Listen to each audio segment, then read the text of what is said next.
Nakakuha ng agarang tawag ang militar tungkol sa isang malaking kakaibang nilalang sa karagatan. Nagpadala sila ng helicopters at natuklasan ang isang ghost leviathan. Sinimulan nilang kuhanan ng litrato ang kanilang natuklasan at nagplano na bumalik ng mas handa upang hulihin ang dambuhalang sea monster. Samantala, ilang tao sa isang bangka ang nakakita ng isang sea monster na nagpapahinga sa tubig. Ang nilalang ay may mukhang parang chimpanzee at may mahabang buntot.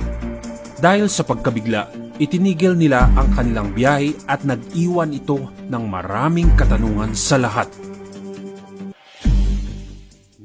Sa Satellite Beach, daan-daang manati o sea cows ang nagsama-sama sa isang kanal sa DeSoto Parkway upang maghanap ng init.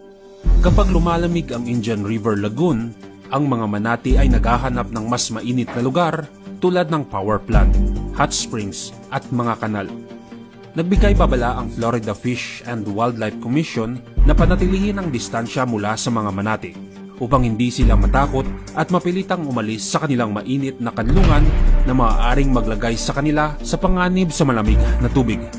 Umaasa ang lahat na mananatiling ligtas sa mga manati sa kanilang kanal na tinataguan.